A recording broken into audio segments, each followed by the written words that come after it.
Good morning students. पिछले lecture में हमने एसिड, बेस और सॉल्ट को इंट्रोड्यूस किया था आपसे। इंट्रोडक्शन वाले सेक्शन में मैंने आपको बताया था एसिड क्या होता है, बेस क्या होता है।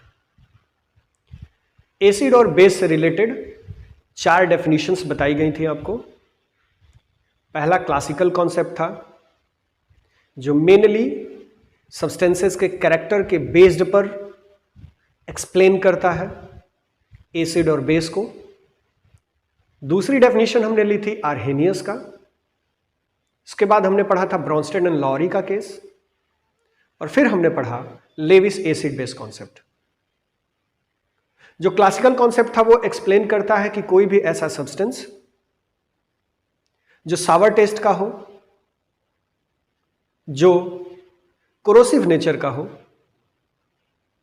और साथ ही साथ ब्लू लिटमस पेपर को रेड में कन्वर्ट कर देता हो, वो एसिड है। जबकि ऐसा कोई सब्सटेंस जो बिटर टेस्ट का हो, रेड लिटमस को ब्लू में कन्वर्ट कर देता हो और कोरोसिव प्रॉपर्टी शो करता हो, उसको हम बेस कहेंगे। आर्हेनियस ने एक्सप्लेन किया था कि ऐसा कोई सब्सटेंस जो अपने एक्वस सोल्यूशन में H+ आयन या H3O+ आयन देता है, उसको एसिड कहेंगे। जबकि ऐसा कोई सब्सटेंस जो अपने एक्वस सोल्यूशन में OH- आयन देता है, उसको हम बेस कहेंगे। ब्रॉन्स्टेड एंड लॉरी का एक्सप्लेनेशन था कि ऐसा कोई सब्सटेंस जो प्रोटॉन डोनेट करता है वो एसिड है, और जो प्रोटॉन को एक्सेप्ट करता है वो बेस है। लास्ट था हमारा Lewis acid base concept. Lewis का एसिड बेस कॉन्सेप्ट कहता है कि ऐसा कोई सब्सटेंस जो लोन पेयर को डोनेट करता है उसे बेस कहेंगे। जबकि ऐसा कोई सब्सटेंस जो लोन पेयर को एक्सेप्ट करता है उसको हम एसिड कहेंगे। आज हम अगला जो सेक्शन ले रहे हैं वो सेक्शन है हमारा classification of acid and bases.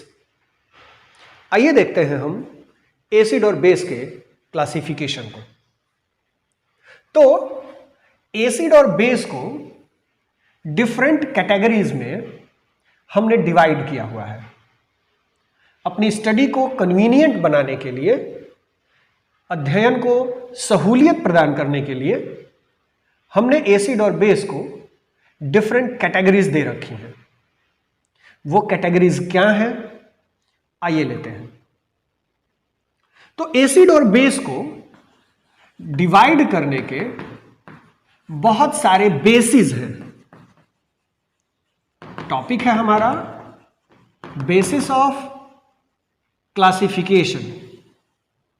हमारा जो पहला क्राइटेरिया है वो है on the basis of strength. यानी एसिड और बेस को हम स्ट्रेंथ के अकॉर्डिंग डिवाइड कर सकते हैं। दूसरा जो हमारा क्राइटेरिया है वो है हमारा on the basis of concentration. तीसरा जो हमारा क्राइटेरिया है वो क्राइटेरिया है on the basis of source. तो ये टोटल 3 टाइप के बेसिस हैं जिनके आधार पर हम एसिड या बेस को क्लासिफाई करेंगे। जो स्ट्रेंथ है, इस बेस पर एसिड को 2 तरीके से डिवाइड किया जाता है। पहला है हमारा स्ट्रॉन्ग एसिड या बेस, और दूसरा है हमारा वीक एसिड या बेस।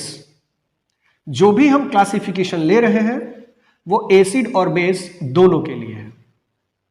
तो पहला हमारा स्ट्रेंथ के बेसिस पर क्लासिफिकेशन हो गया स्ट्रॉन्ग एसिड या स्ट्रॉन्ग बेस।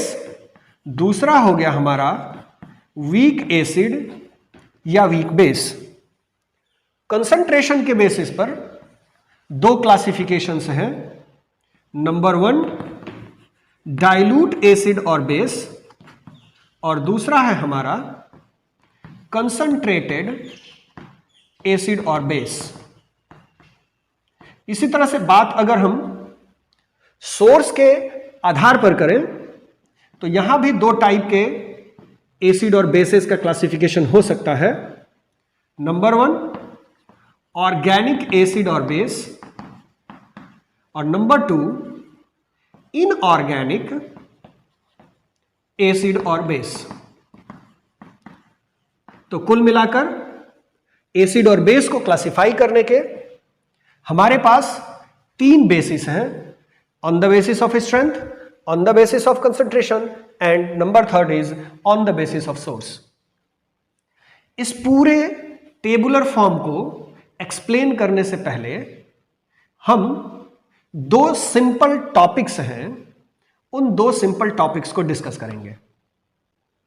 सवाल यह उठता है कि सारे एसिड्स या फिर सारे बेसेस में कॉमन चीज क्या है। तो जैसा कि आर्हेनियस का कॉन्सेप्ट कहता है, यह हमेशा ध्यान रखेंगे कि जितने भी एसिड और बेस को एक्सप्लेन करने के लिए आपको कॉन्सेप्ट दिए गए हैं, उनमें सबसे इंपॉर्टेंट जो आपको स्टडी करना है वो आर्हेनियस का एसिड बेस कॉन्सेप्ट है। तो आर्हेनियस का एसिड बेस कॉन्सेप्ट एक्सप्लेन करता है कि कोई भी ऐसा सब्सटेंस जिसके अंदर H+ आयन एक्वस या फिर H3O+ आयन हो, उसको हम एसिड कहेंगे। आइए लेते हैं एक एग्जांपल से समझने की कोशिश करेंगे इसको हम।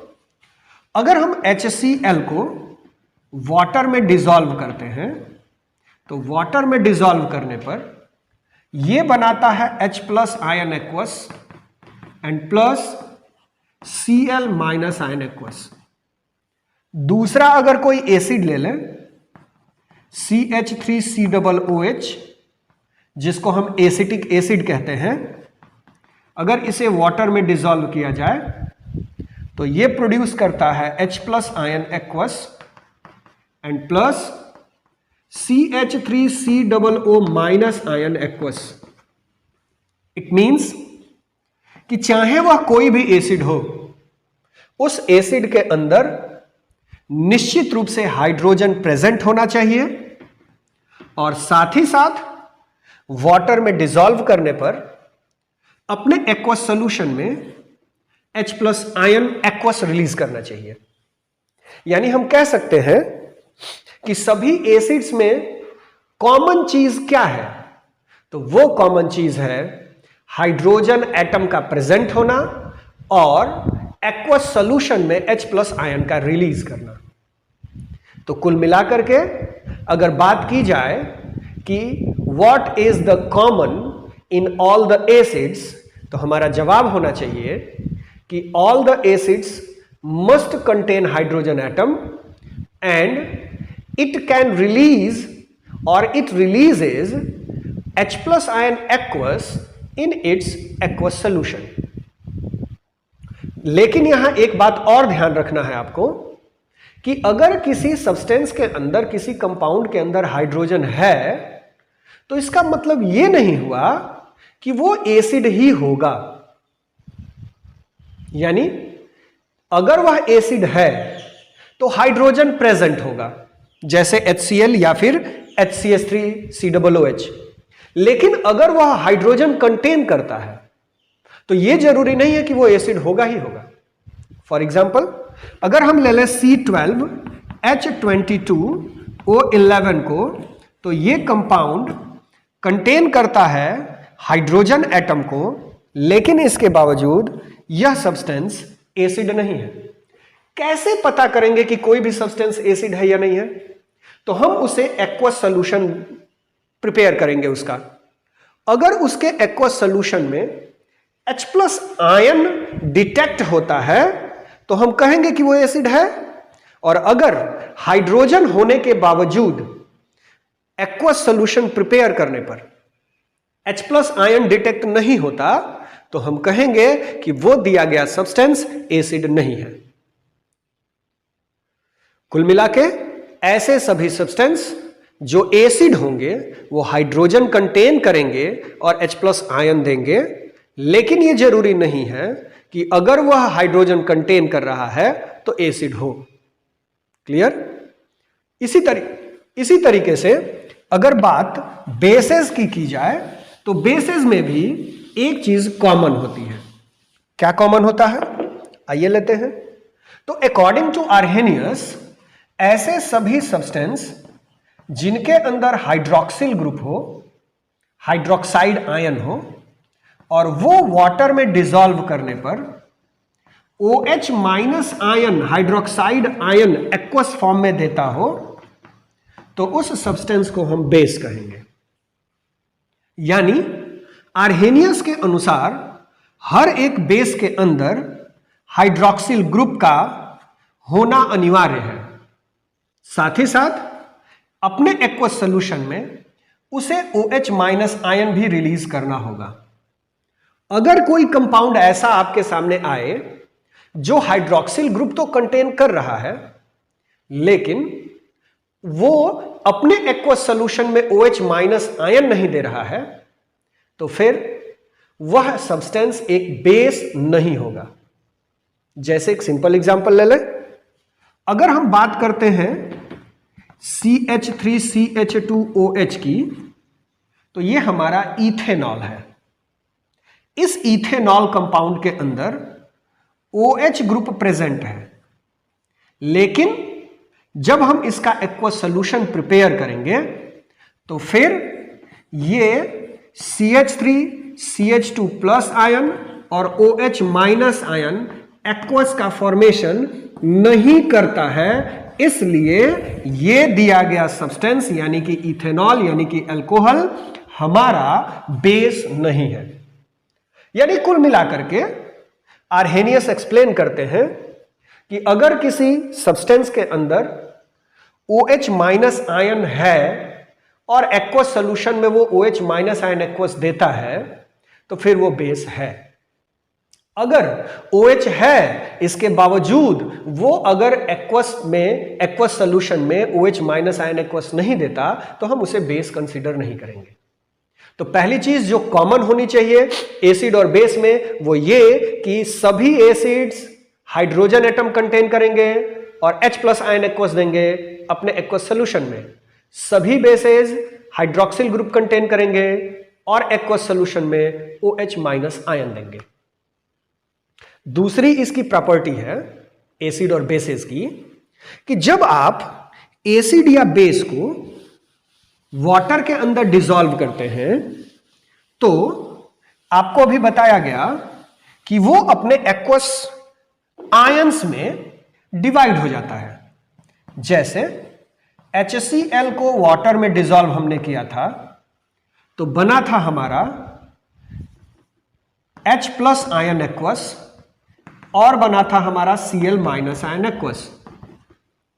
लेकिन जब हमने NaOH को डिसॉल्व किया वाटर के अंदर, तो फिर बना हमारा Na+ आयन एक्वस और फिर बना हमारा OH- आयन एक्वस। यहां HCl या NaOH को जब हम वाटर में डिसॉल्व करते हैं, तो वो अपने आयंस में डिसोसिएट हो जाता है। तो ऐसा कोई सब्सटेंस जो आयंस में डिसोसिएट हो जाए अपने एक्वस सॉल्यूशन में, तो निश्चित तौर पर वह इलेक्ट्रिसिटी को कंडक्ट भी करेगा, क्योंकि उसके एक्वस सॉल्यूशन में फ्री आयंस प्रेजेंट होंगे।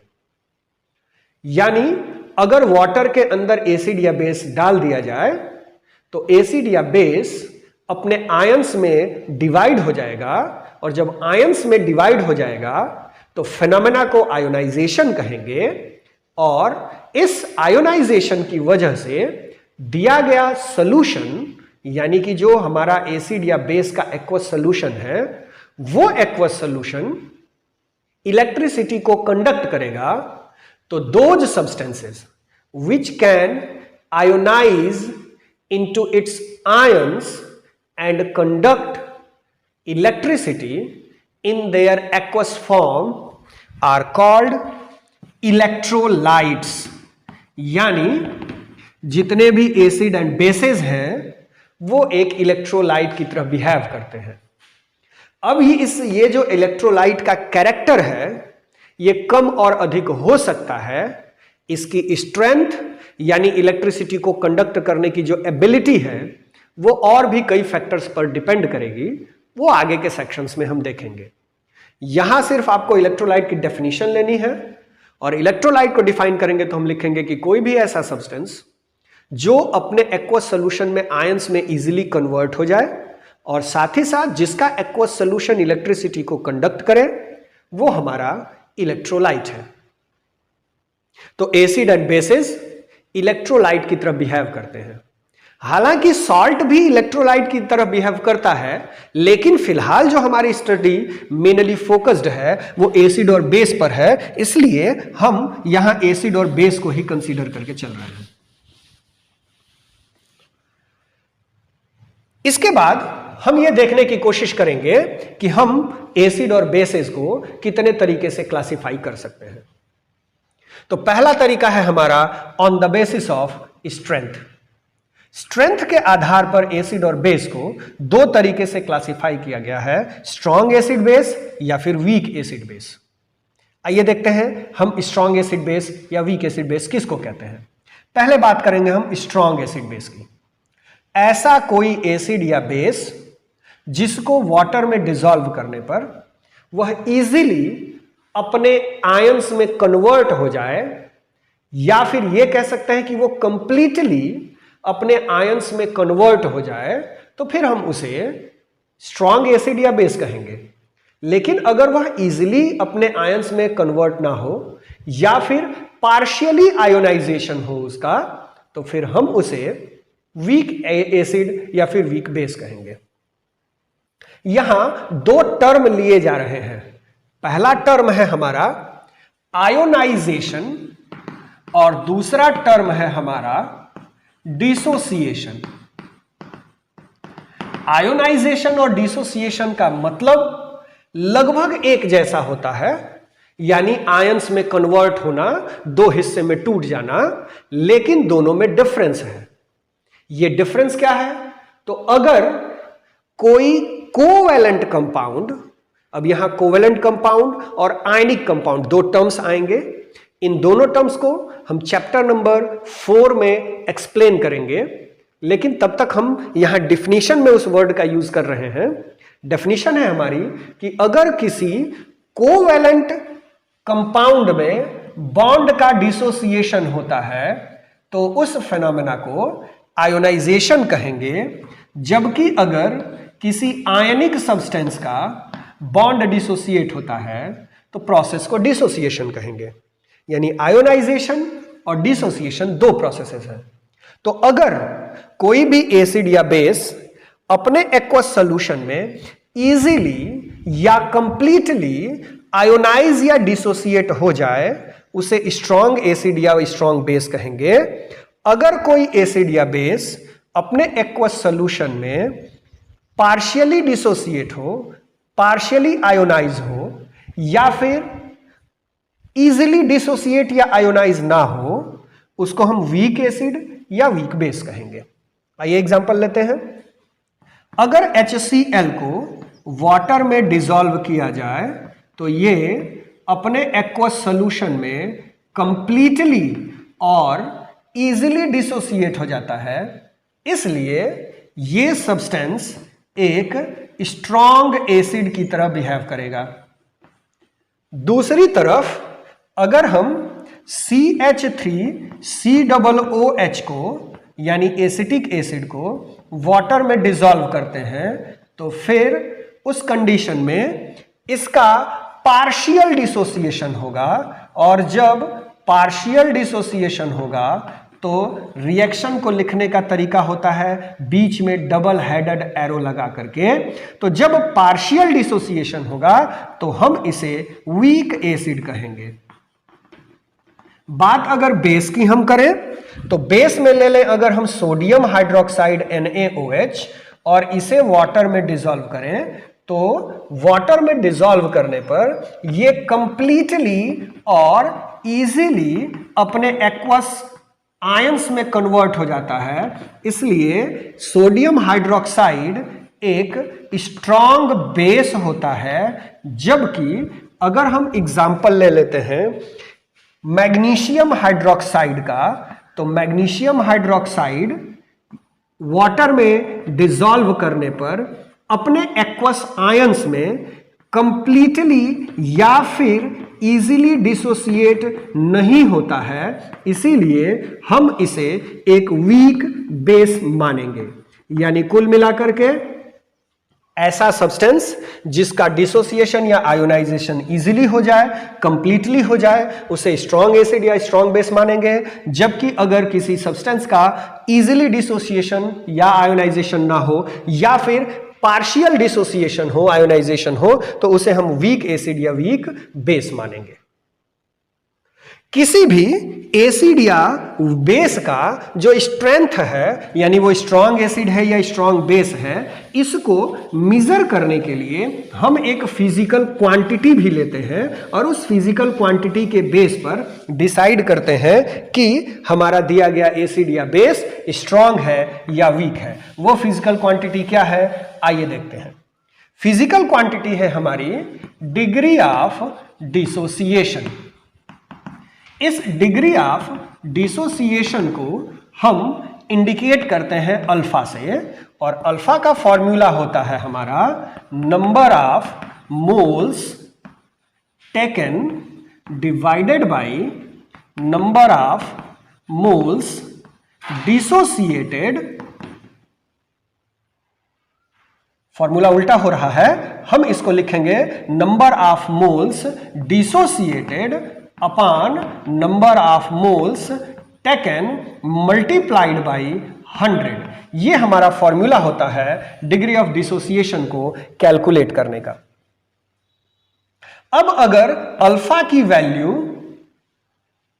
30% या फिर उससे ज्यादा आती है, तो फिर हम कहेंगे कि दिया गया एसिड या फिर दिया गया बेस जो है हमारा, वो एक स्ट्रॉन्ग एसिड या स्ट्रॉन्ग बेस होगा। लेकिन अल्फा की वैल्यू अगर 30% से बिलो आती है, तो फिर हम कहेंगे कि दिया गया जो एसिड है या बेस है वह एक वीक एसिड या वीक बेस होगा। यानी अगर किसी एसिड या बेस के लिए अल्फा की वैल्यू जितनी ही ज्यादा होगी, वो एसिड या बेस उतना ही ज्यादा स्ट्रॉन्ग एसिड या बेस माना जाएगा। कोई भी एसिड या बेस स्ट्रेंथ के अकॉर्डिंग हम जब कैलकुलेट करेंगे स्ट्रेंथ उसकी, या उसकी स्ट्रेंथ को कंपेयर करेंगे, तो हम degree of dissociation physical quantity का सहारा लेंगे।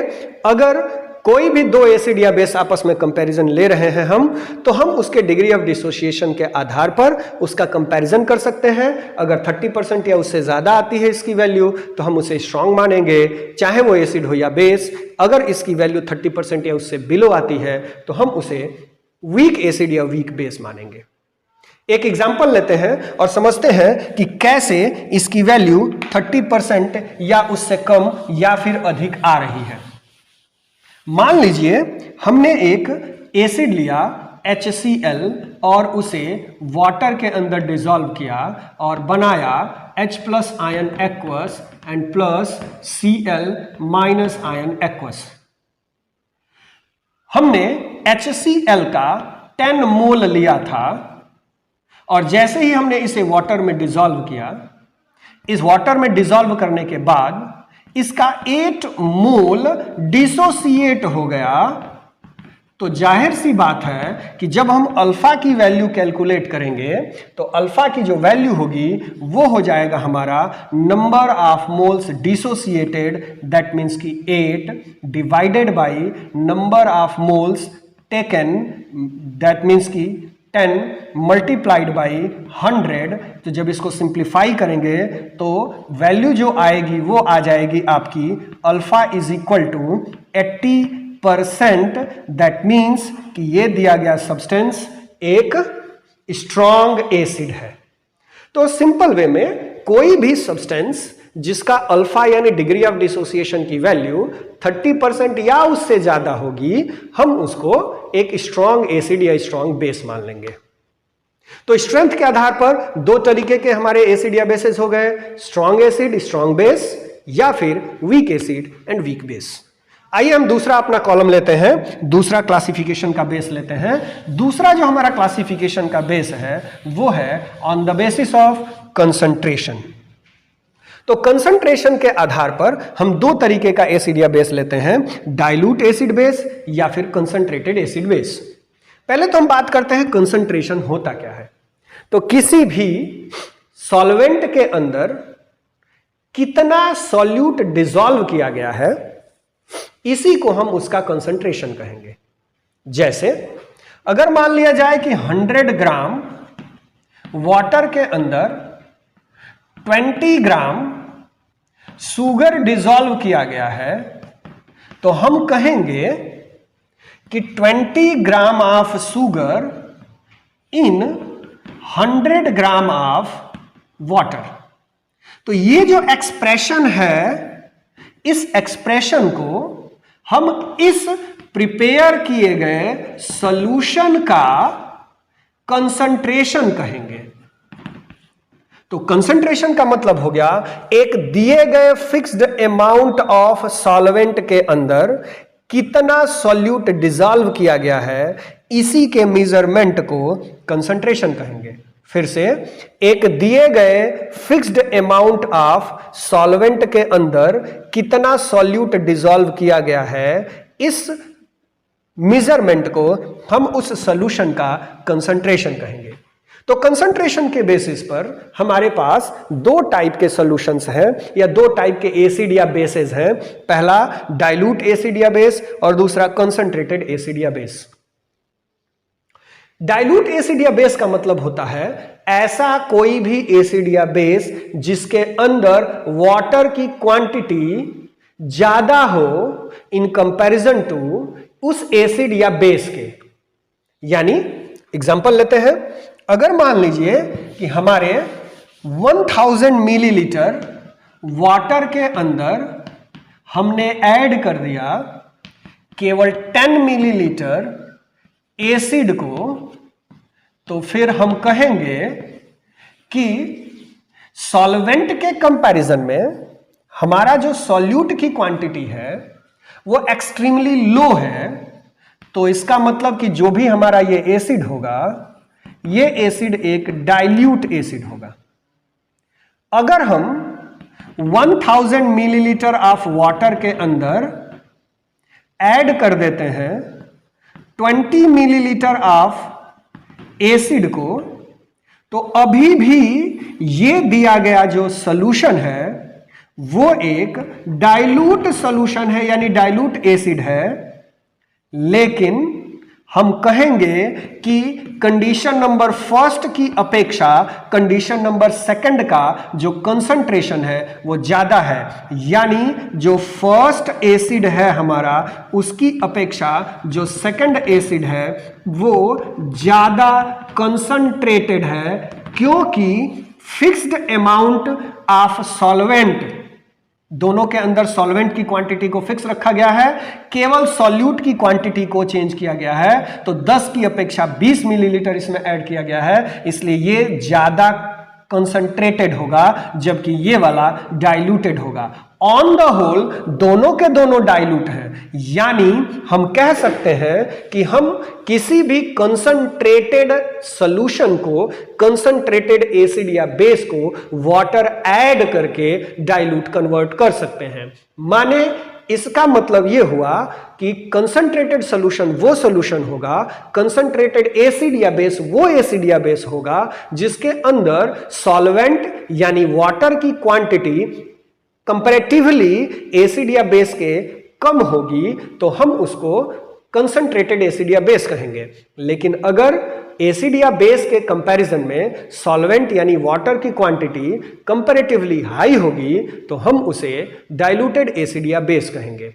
एक एग्जांपल ले लीजिए, 1000 मिलीलीटर के अंदर अगर 800 मिलीलीटर एसिड या बेस डिसॉल्व कर दिया जाए तो वो एक कंसंट्रेटेड एसिड या बेस कहलाएगा। लेकिन फिर से एक बार एग्जांपल, 1000 मिलीलीटर वाटर के अंदर अगर हम 800 मिलीलीटर एसिड या बेस डिसॉल्व कर देते हैं तो हम कहेंगे कि ये दिया गया जो एसिड या बेस है वो एक कंसंट्रेटेड एसिड या बेस है। जबकि अगर 1000 मिलीलीटर वाटर के अंदर हम केवल 20 मिलीलीटर एसिड या बेस को ऐड करते हैं तो हम कहेंगे कि ये जो सॉल्यूशन या एसिड प्रिपेयर होके आएगा या ये बेस प्रिपेयर होके आएगा ये एक डाइल्यूट एसिड या बेस होगा। ध्यान रखेंगे कि एसिड या बेस का कंसंट्रेशन डिपेंड करेगा कि हमारा एसिड या बेस की क्वांटिटी कितनी है। अगर सॉल्वेंट के कंपैरिजन में एसिड या बेस की क्वांटिटी ज्यादा होगी तो वो कंसंट्रेटेड एसिड या बेस कहलाएगा। लेकिन अगर सॉल्वेंट के कंपैरिजन में एसिड या बेस की क्वांटिटी कम होगी तो वो हमारा डाइल्यूट एसिड या बेस कहलाएगा। एक बात और यहां ध्यान देना है आपको कि हम अगर चाहें तो डाइल्यूट को कंसंट्रेटेड में या फिर कंसंट्रेटेड को डाइल्यूट में कन्वर्ट कर सकते हैं। कैसे? तो अगर आपको डाइल्यूट वाले को कन्वर्ट करना है कंसंट्रेटेड के फॉर्म में तो फिर आपको क्या करना होगा, इस डाइल्यूट में आपको ऐड करना होगा एसिड या बेस को, यानी सॉल्वेंट की क्वांटिटी को घटाना होगा, एसिड या बेस को बढ़ाना होगा। लेकिन अगर आप कंसंट्रेटेड को कन्वर्ट करना चाहते हैं डाइल्यूट के फॉर्म में तो कंसंट्रेटेड वाले एसिड या बेस के अंदर आपको ऐड करना होगा वाटर को। तो अगर डाइल्यूट को कंसंट्रेटेड में कन्वर्ट करना चाहते हैं तो आप उसके अंदर एसिड या फिर बेस को ऐड करिए। लेकिन अगर आप कंसंट्रेटेड को डाइल्यूट में कन्वर्ट करना चाहते हैं तो आप उसके अंदर वाटर को ऐड करिए। यानी डाइल्यूट एसिड बेस या कंसंट्रेटेड एसिड या बेस दोनों एक दूसरे में इंटर कन्वर्जिबल है। मोस्ट इंपॉर्टेंट चीज जो कंसंट्रेटेड और डाइल्यूटेड एसिड बेस से रिलेटेड है वो ये कि जितने भी कंसंट्रेटेड एसिड या बेसेस होंगे वो सब के सब जनरली स्ट्रॉन्ग एसिड या बेस की कैटेगरी में आते हैं। जबकि अगर कोई डाइल्यूटेड एसिड या बेस हम लेते हैं तो जनरली वो एक वीक एसिड या फिर वीक बेस की कैटेगरी में आएगा। अगर कोई एसिड या बेस पहले से ही वीक है और हम उसको और ज्यादा डाइल्यूट कर देते हैं तो फिर उसकी स्ट्रेंथ जो है वो और ज्यादा डिक्रीज कर जाती है। यानी हम ये भी कह सकते हैं कि किसी भी एसिड या बेस की स्ट्रेंथ कंसंट्रेशन चेंज करके चेंज की जा सकती है। कंसंट्रेशन बढ़ा देंगे स्ट्रांग हो जाएगा, कंसंट्रेशन को घटा देंगे वीक हो जाएगा। दूसरे के बाद जो हमारा तीसरा है क्लासिफिकेशन का बेसिस वो है सोर्स के आधार पर एसिड और बेस का क्लासिफिकेशन। तो सोर्स के बेस पर अगर हम एसिड और बेस को क्लासिफाई करते हैं तो दो टाइप का क्लासिफिकेशन है। नंबर 1 ऑर्गेनिक एसिड या बेस, नंबर 2 इनऑर्गेनिक एसिड या बेस। पहले बात करेंगे हम ऑर्गेनिक एसिड या बेस की। ऑर्गेनिक जनरली वो सब्सटेंसेस माने जाते हैं जो प्लांट्स से या फिर एनिमल्स से डेराइव किए जाते हैं। कल के लेक्चर में मैंने आपको बताया था कि कंपाउंड्स को प्राप्त करने के दो सोर्सेज हैं, पहला प्लांट या एनिमल्स और दूसरा रॉक एंड मिनरल्स। तो अगर प्लांट या एनिमल से जो एसिड या बेसेस प्राप्त होंगे उनको हम ऑर्गेनिक एसिड या बेस मानेंगे। जो रॉक्स से या फिर मिनरल्स से प्राप्त होंगे उनको हम इनऑर्गेनिक एसिड या बेस मानेंगे। लेकिन एक और तरीका है जिससे आप ऑर्गेनिक या इनऑर्गेनिक एसिड बेसेस को समझ सकते हैं। अगर हमारे दिए गए एसिड या बेस के अंदर कार्बन प्रेजेंट है तो इसका मतलब यह हो गया कि वो दिया गया एसिड या बेस एक ऑर्गेनिक एसिड या बेस होगा, लेकिन अगर कार्बन एब्सेंट है तो वो दिया गया एसिड या बेस जनरली इनऑर्गेनिक एसिड या बेस होगा। फिर से एक बार, अगर किसी कंपाउंड के अंदर, एसिड या बेस के अंदर कार्बन प्रेजेंट है तो हम उसे ऑर्गेनिक कंपाउंड कहेंगे, ऑर्गेनिक एसिड या बेस कहेंगे। अगर उसके अंदर कार्बन प्रेजेंट नहीं है तो फिर हम उसे इनऑर्गेनिक एसिड या बेस कहेंगे। एग्जाम्पल लेते हैं, आइए। अगर हम CH3COOH को देखें तो नाम है इसका एसिटिक एसिड। इस एसिटिक एसिड के अंदर कार्बन प्रेजेंट है, इसलिए यह कंपाउंड एक ऑर्गेनिक कंपाउंड होगा, यानी ऑर्गेनिक एसिड होगा ये। इसी तरीके से अगर हम HCOOH लिखें तो इसको हम कहते हैं फॉर्मिक एसिड। ये फॉर्मिक एसिड के अंदर भी कार्बन प्रेजेंट है, इसलिए ये भी एक ऑर्गेनिक एसिड होगा। अगर हम ले लेते हैं CH3COONH4 तो ये भी एक ऑर्गेनिक सब्सटेंस होगा। इसको हम कहते हैं अमोनियम एसीटेट। कुल मिलाके अगर किसी कंपाउंड के अंदर कार्बन प्रेजेंट है तो हम उसे ऑर्गेनिक एसिड या फिर ऑर्गेनिक बेस कहेंगे, लेकिन अगर दिए गए कंपाउंड के अंदर कार्बन प्रेजेंट नहीं है तो हम उसे इनऑर्गेनिक एसिड या बेस कहेंगे। HCl इनऑर्गेनिक एसिड है, HNO3 इनऑर्गेनिक एसिड है, NaOH इनऑर्गेनिक बेस है, KOH इनऑर्गेनिक बेस है। कुल मिलाकर के ऐसे सभी कंपाउंड्स जनरली ऑर्गेनिक एसिड या बेस समझे जाएंगे जिनमें कार्बन प्रेजेंट होगा, और जिनमें कार्बन एब्सेंट होगा जनरली उनको हम इनऑर्गेनिक एसिड या बेस मानेंगे।